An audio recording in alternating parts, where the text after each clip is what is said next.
Tuhan bersama dengan kamu.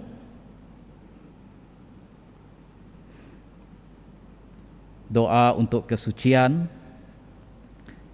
Allah yang Maha Kuasa, hati semua manusia terbentang di hadapan-Mu, semua keinginan diketahui-Mu, dan tiada rahsia tersembunyi dari-Mu. Sucikanlah hati kami dengan ilham Roh Kudus-Mu, agar kami dapat mengasihi-Mu dengan sepenuh hati dan memuliakan nama-Mu yang kudus melalui Yesus Kristus Tuhan kami. Amin. 10 perintah. Tuhan kita, Yesus Kristus berfirman, "Jika kamu mengasihiku, turutilah perintah-perintahku.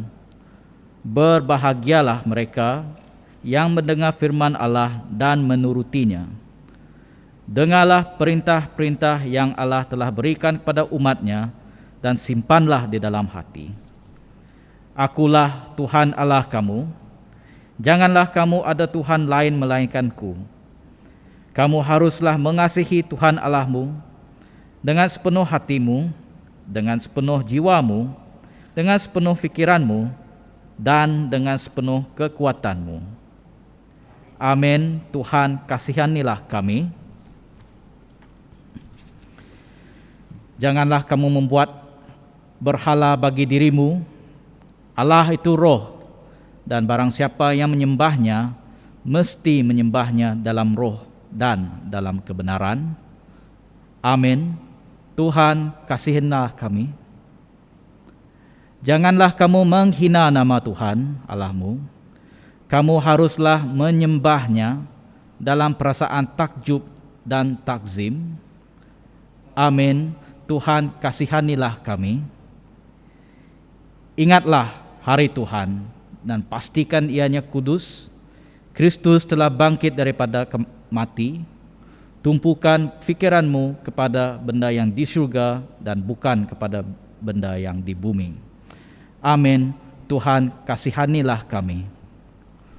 Hormatilah ayah dan ibumu. Hidup seperti hamba Allah. Hormatilah sekalian manusia. Kasihilah saudara-saudaramu. Amin. Tuhan kasihanilah kami. Janganlah kamu melakukan pembunuhan. Berdamailah sesama sendiri. Atasilah kejahatan dengan kebaikan. Amin. Tuhan kasihanilah kami. Jangan kamu berzina. Ketahuilah bahawa tubuh kamu adalah bait Roh Kudus. Amin. Tuhan kasihanilah kami. Janganlah kamu mencuri. Hendaklah kamu bersikap jujur dalam semua pekerjaan dan peliharalah mereka yang serba kekurangan. Amin. Tuhan kasihanilah kami. Janganlah kamu menjadi saksi dusta. Biarlah setiap orang bercakap hal yang benar. Amin. Tuhan kasihanilah kami. Janganlah kamu mendambakan hak milik orang lain. Ingatlah firman Tuhan Yesus. Memberi itu lebih berberkat daripada menerima. Kasihilah orang lain seperti kamu mengasihi diri kamu sendiri, kerana berkasihan itu menyempurnakan adat. Amin. Tuhan kasihanilah kami. Doa penyesalan.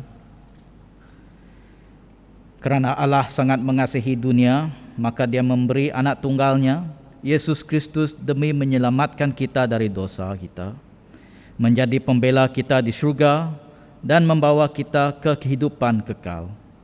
Marilah kita mengakui dosa-dosa kita dalam penyesalan dan keimanan dan beriktihar untuk melakukan perintah-perintah Allah serta hidup dalam kasih dan kesejahteraan dengan semua orang. Allah Maha Kuasa, Bapa Syurgawi, kami telah berdosa terhadap Engkau dan terhadap sesama kami manusia dalam fikiran, pertuturan dan perbuatan, melalui kelalaian, kelemahan dan kesalahan yang disengajakan. Kami amat-amat menyesal dan bertaubat akan dosa-dosa kami. Demi anak-Mu Yesus Kristus yang mati untuk kami, ampunilah dosa kami yang lepas agar kami dapat melayani Tuhan dalam kehidupan yang baru demi kemuliaan nama-Mu. Amin.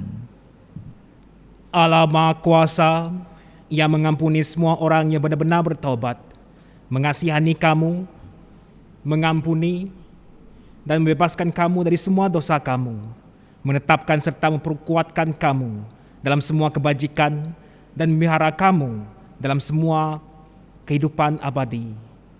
Melalui Yesus Kristus Tuhan kita. Amin. Tuhan, kasihanilah kami. Kristus, kasihanilah kami. Tuhan, kasihanilah kami. Mari kita berdoa. Allah yang Maha Kuasa dan kekal, kerana kasih-Mu terhadap manusia, Engkau sudah mengutuskan anak-Mu Yesus Kristus, Juru Selamat kami ke dalam dunia ini, untuk menjadi manusia dan mati di atas salib. Beri kepada kami, semoga kami dapat mengikut teladannya yang penyabar dan rendah hati, dan berkongsi akan kebangkitannya dari mati. Melalui Yesus Kristus anak-Mu Tuhan kami, Dia yang hidup dan memerintah dengan-Mu dalam kesatuan Roh Kudus, Allah yang tunggal, sekarang dan selama-lamanya. Amin. Pembacaan Injil diambil dari Injil Yohanes, bab yang ke-12, ayat yang ke-12 sehingga ayat yang ke-16. Puji Kristus Juru Selamat kita.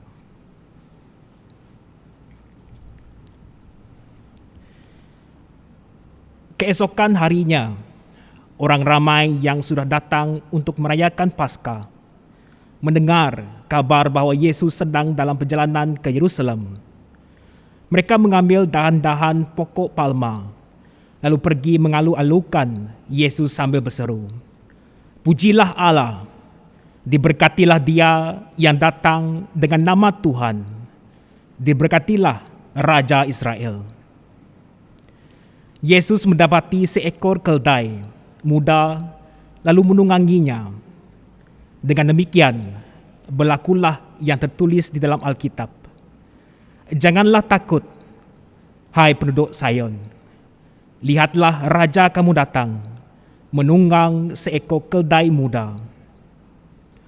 Pada masa itu, pengikut-pengikut Yesus tidak memahami semuanya. Tetapi setelah Yesus dimuliakan melalui kematian dan kebangkitannya, barulah mereka teringat bahwa apa yang dilakukan oleh orang ramai baginya sudah tertulis di dalam Alkitab. Demikianlah pembacaan daripada firman Tuhan.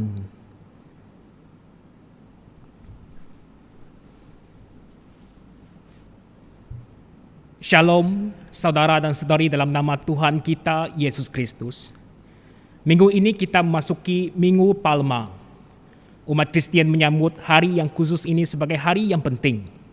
5 hari sebelum menjelang hari Jumat Agung dan Minggu Kudus. Pada tahun ini, hari Jumat Agung, yaitu pada 2 April tahun 2021. Dalam Minggu Palma, biasanya kita membawa daun palma ke gereja.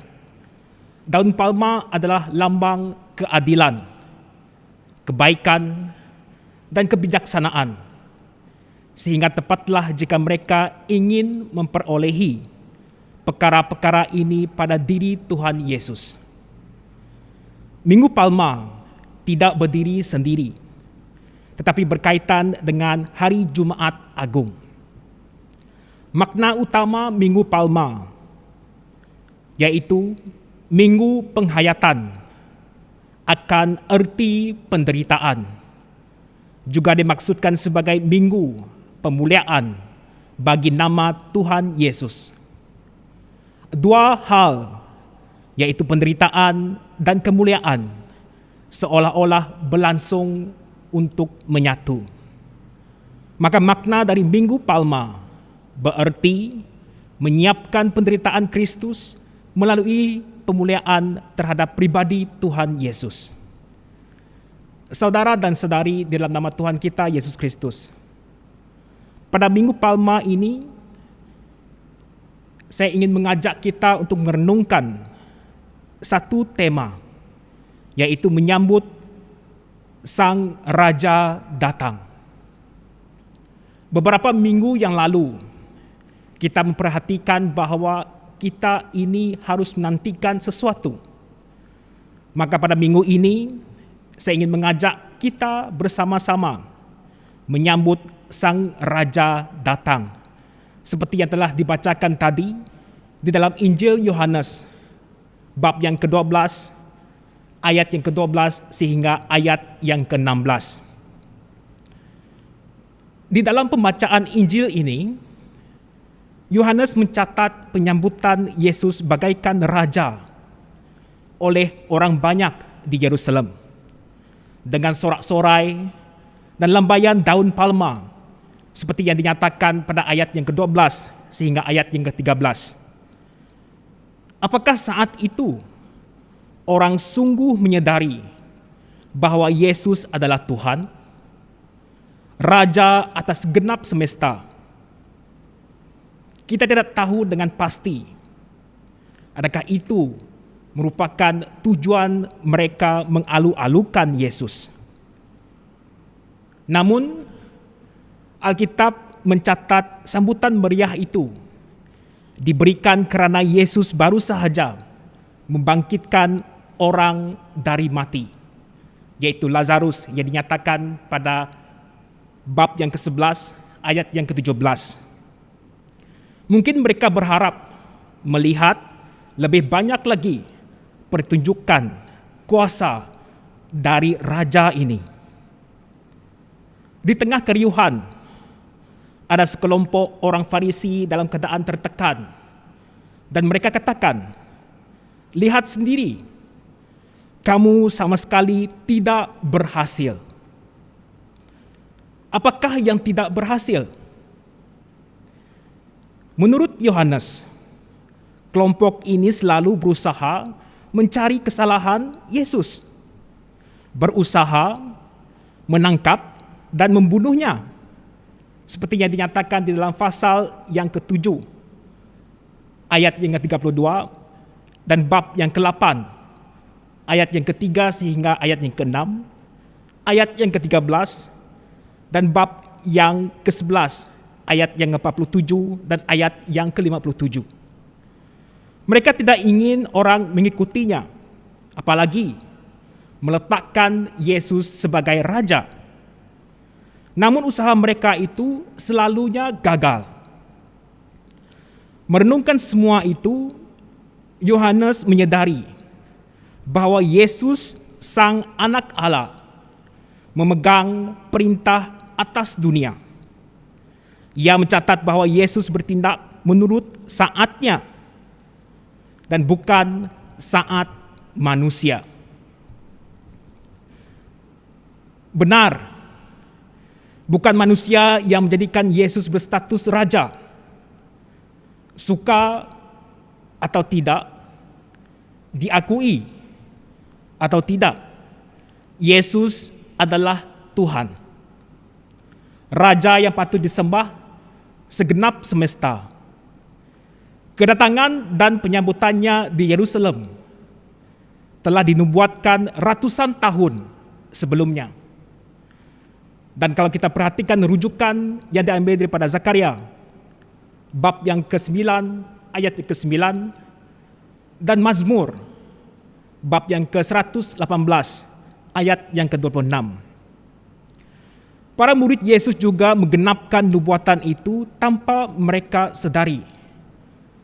Pada ayat yang ke-16, bahkan orang Farisi mengatakan bahwa seluruh dunia datang mengikuti dia.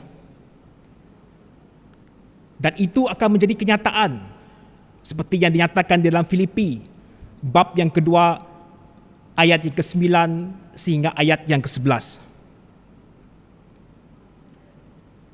Dan kalau kita perhatikan daripada penceritaan ini, keunikan cerita ini daripada Yohanes sendiri, ia tidak mencatat sepatah kata pun ucapan Yesus.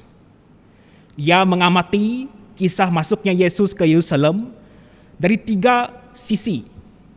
Sisi yang pertama, orang banyak yang sedang ada di sana untuk merayakan rangkaian acara Paskah Yahudi. Yang kedua, ke-12 muridnya yang sejak awal berjalan dalam perarakan mengiringi Yesus yang naik keledai. Yang ketiga, yaitu perdebatan yang terjadi di antara orang-orang Farisi pada saat itu juga. Yohanes memakai 3 pendekatan berbeza untuk memantau apa sahaja yang terjadi saat Yesus memasuki kota dengan menunggangi seekor keledai muda. Membaca kisah ini seolah-olah Yohanes mengingatkan kita sebagai pembaca bahwa kisah ini tidak boleh dilepaskan dengan rangkaian kejadian sesudahnya, baik atas diri Yesus maupun atas diri orang-orang yang disebut di atas.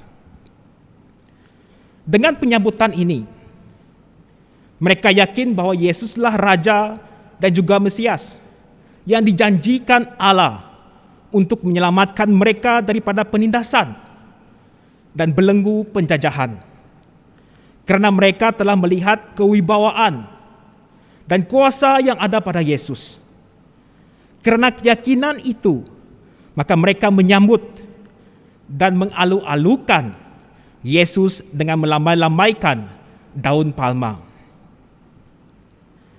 Kalau kita perhatikan kata Hosana, yang artinya selamatkanlah kami, menjadi ungkapan pengharapan dan sekaligus keyakinan mereka kepada Yesus sebagai Raja yang dari Allah yang akan menyelamatkan dan membawa perdamaian bagi mereka. Untuk itu mereka melambai-lambaikan daun palma sebagai lambang perdamaian. Yesus Sang Raja datang ke Yerusalem dengan menunggangi keledai. Ini juga merupakan satu simbol bahwa Sang Raja yang rendah hati datang untuk berdamai dengan orang Israel, dengan orang Yerusalem. Pada saat kita melihat menyambut Raja, boleh juga diartikan sebagai pemimpin, menyambut pemimpin. Biasanya dilakukan dengan persiapan yang sangat istimewa. Jalan dipersiapkan dengan baik, tempat-tempat dibersihkan, dan dikawal daripada gangguan keamanan.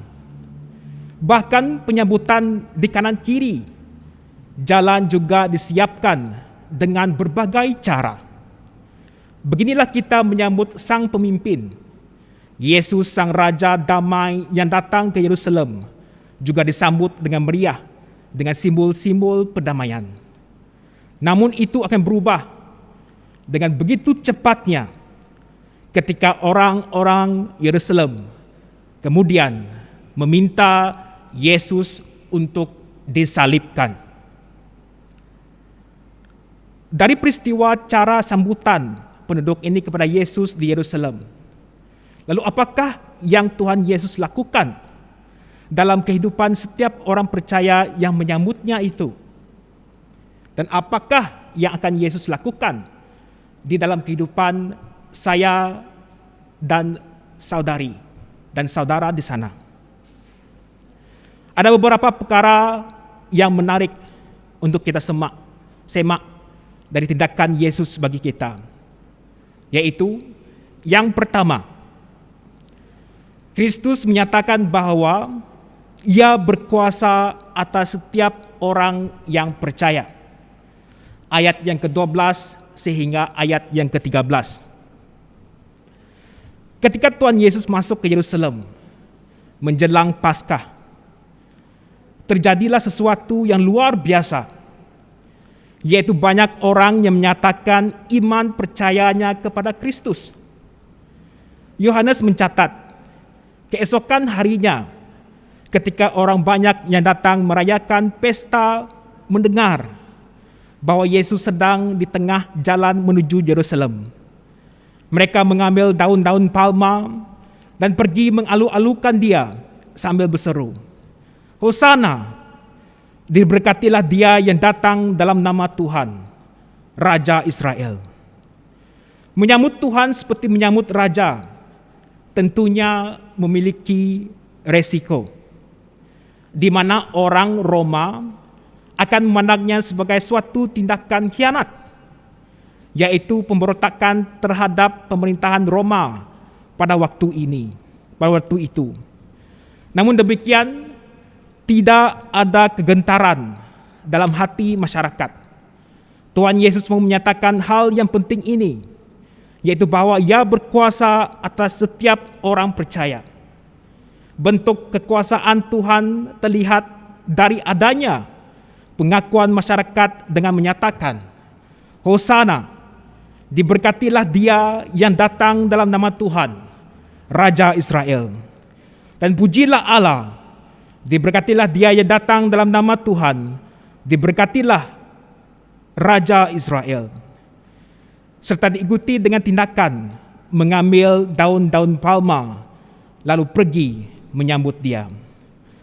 Hal ini merupakan sebuah penyataan sikap di mana mereka mengakui Yesus sebagai Raja Israel dan tentunya dengan sendirinya menolak kekuasaan kekaisaran Romawi yang pada waktu itu menjadikan wilayah Palestina sebagai bagian daripada pemerintahan kolonial mereka. Dengan mengakui Yesus sebagai Raja, maka dengan sendirinya menerima dan tunduk pada kekuasaan yang ada pada diri Yesus. Hal inilah yang dinyatakan sebagai bentuk penyataan kuasa atas diri setiap orang. Bagaimana pula dengan kita? Adakah kita mengakui bahwa Yesus berkuasa dalam setiap pelakuan kita setiap hari? Yesus yang mengetuai, Yesus yang menjadi keutamaan dalam kehidupan orang-orang yang percaya seperti kita. Yang kedua adalah Kristus menyatakan bahwa Ia memberikan kelepasan dari rasa takut. Ayat yang ke-14 sehingga ayat yang ke-15. Dalam Alkitab tertulis, Yesus menemukan seekor keledai muda, lalu Ia naik ke atasnya. Seperti ada tertulis, "Jangan takut, hai putri Sion. Lihatlah, rajamu datang, duduk di atas seekor anak keledai." Ayat yang ke-14 sehingga ayat yang ke-15. Pernyataan ini menarik untuk difahami. Dalam bagian ini adalah ungkapan "jangan takut". Jangan takut, hai putri Sion. Bukanlah sebuah ungkapan yang biasa. Status sebagai negara jajahan telah memberikan ketakutan tersendiri di dalamnya. Tentunya ada rasa takut yang menghantui semua orang Yahudi ketika itu. Ketegasan pemerintah Roma bukan lagi sebuah rahasia, melainkan suatu kenyataan bahwa ada ketakutan yang mendalam dalam kehidupan mereka. Ada rasa takut di mana-mana. Salah bertindak boleh dianggap melawan pemerintah. Salah pengertian boleh ditangkap dan dihukum. Inilah gambaran masyarakat yang dijajah. Namun di tengah-tengah tekanan yang dimaksudkan tersebut, maka lahirlah ungkapan ini, "Janganlah takut, hai putri Sion." Ada ketakutan dalam diri para wanita, namun rasa takut itu dapat hilang dengan kehadiran Kristus. Ingatlah bahwa Kristus menyatakan bahwa Ia memberikan kelepasan dari rasa takut. Perkara yang ketiga, Kristus menyatakan bahwa Ia memberikan pengertian kepada semua orang yang dinyatakan pada ayat yang ke-16. Dalam kehidupan seorang yang percaya, seperti saya dan Anda, ada satu hal yang perlu direnungkan dengan serius, yaitu bahwa Kristus menyatakan bahwa Ia memberikan pengertian kepada semua orang. Yohanes mencatatkan kisah ini dengan baik sebagai berikut. Mula-mula murid-murid Yesus tidak mengerti akan hal itu. Tetapi sesudah Yesus dimuliakan, teringatlah mereka bahwa teks ini mengenai Dia, bahwa mereka telah melakukannya juga untuk Dia. Ayat yang ke-16. Dari tidak mengerti menjadi teringat, yang kemudian mengerti. Pengertian surgawi tidak boleh dibandingkan dengan hikmat manusia. Pengetahuan ilahi tidak mungkin sama dengan pemahaman manusiawi. Orang memerlukan suatu pengertian dalam memahami sesuatu. Tanpa pengertian, sesuatu akan sulit untuk difahami.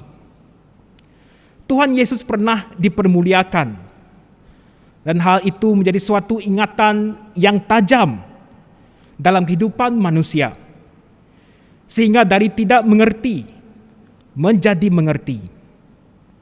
Dan perlu diketahui bahwa pengertian surgawi tidaklah sama dan bahkan tidak seperti hikmat duniawi.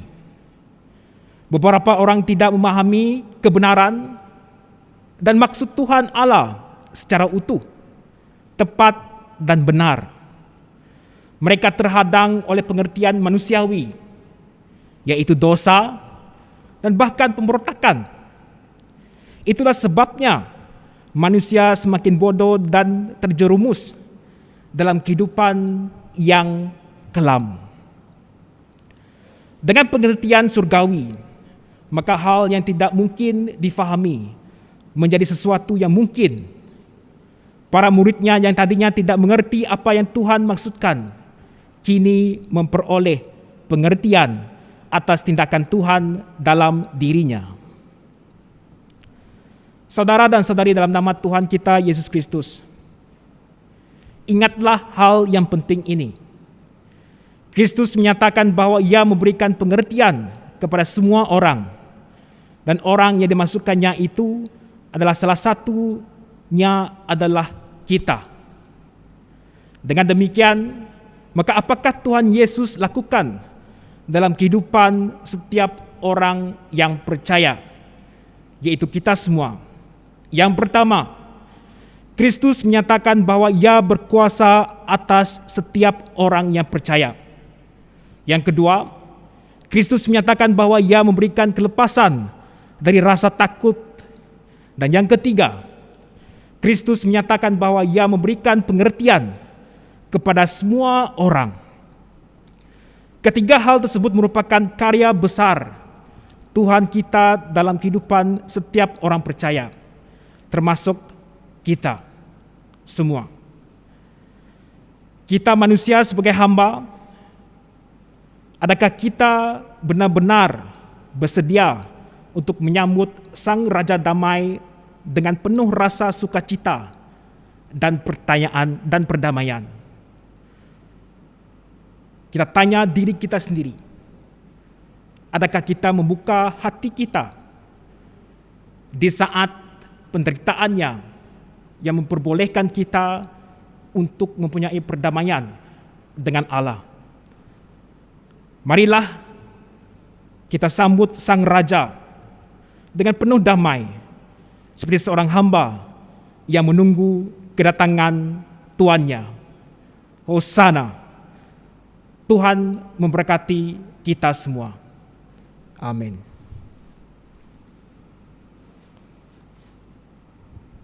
Pengakuan iman Nesia.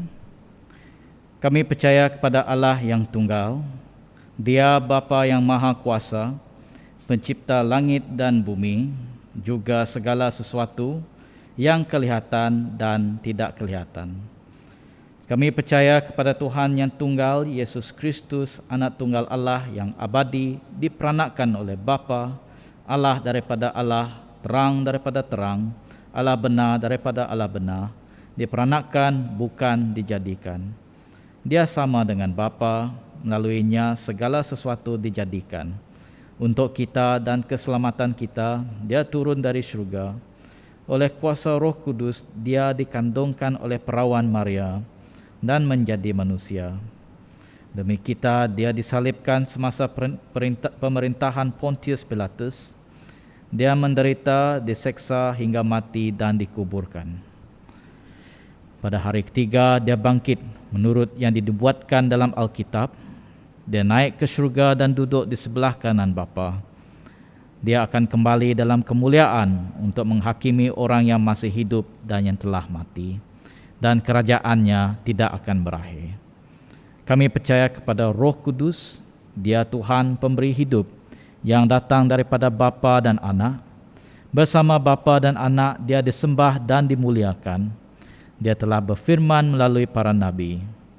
Kami percaya pada eklesia yang satu, kudus, katolik dan rasuli. Kami mengakui satu pembaptisan untuk pengampunan dosa. Kami menantikan kebangkitan orang mati dan kehidupan di dunia yang akan datang. Amin.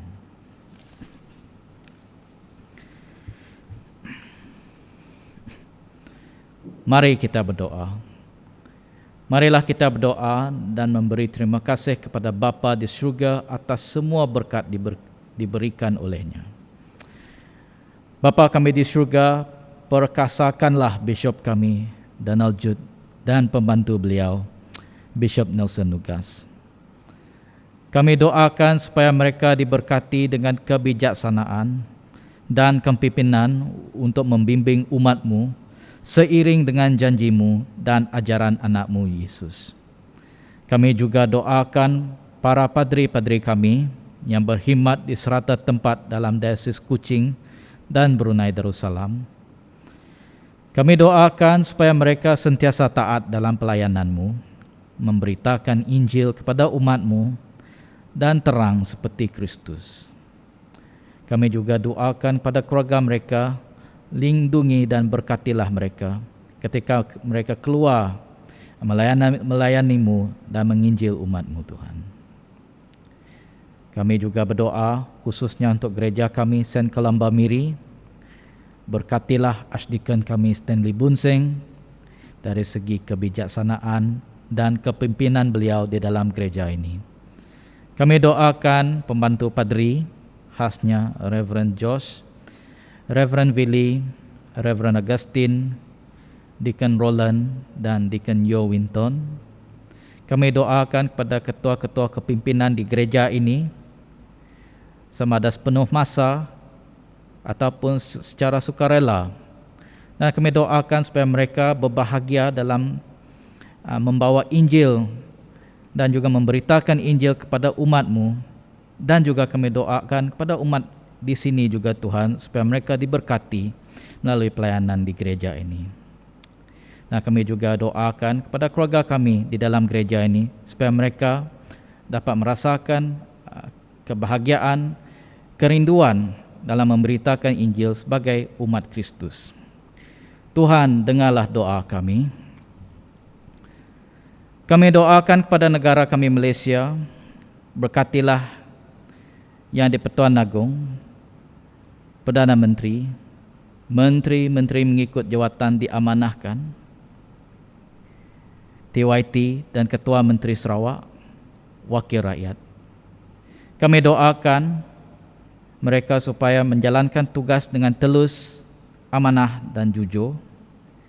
Kami juga doakan kepada umat-Mu yang menjadi saksi dan duta Kristus di negara Malaysia, supaya mereka menjadi contoh yang terbaik, menjadi garam dan cahaya di kalangan masyarakat belayanan bangsa dan agama.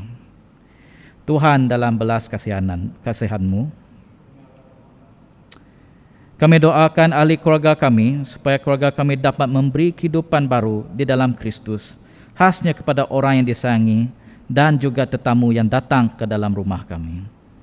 Kami doakan kepada ketua keluarga yang terjejas disebabkan hilang pendapatan atas sebab masalah ekonomi ataupun pandemik. Kami doakan supaya mereka terus kental dan sentiasa percaya akan kesetiaan-Mu ketika dalam kesusahan. Kami juga doakan pada anak-anak dan guru sekolah kami di mana waktu persekolahan terjejas dan terpaksa bergelut dalam pembelajaran secara online. Berkatilah mereka ketika mereka menghadapi situasi tersebut. Tuhan, dalam belas kasihan-Mu,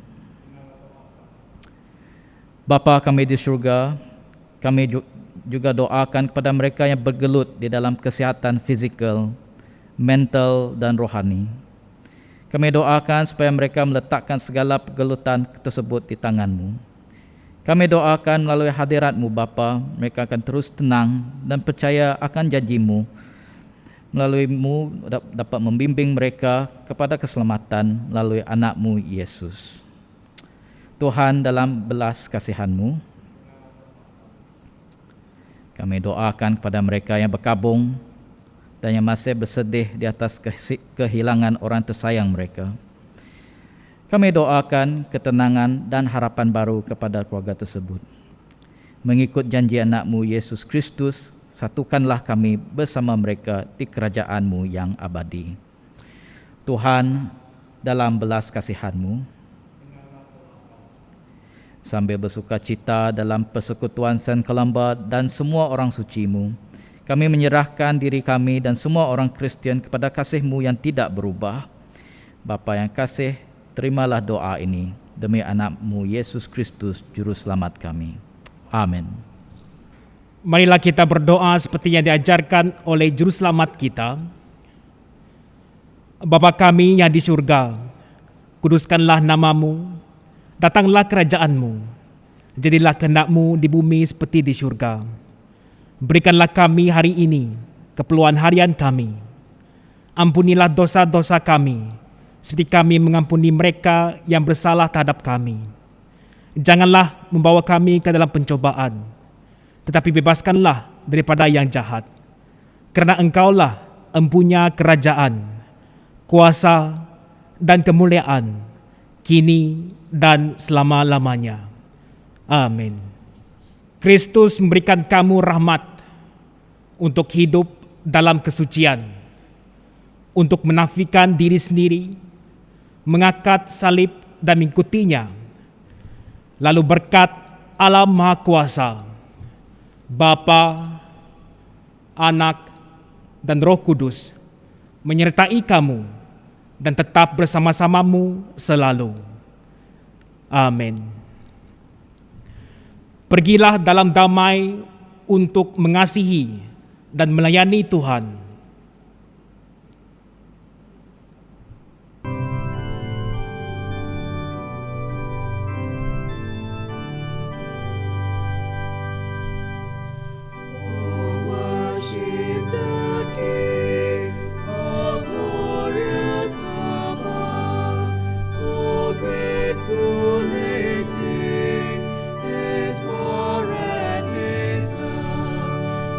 Shield and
kasih Tuhan.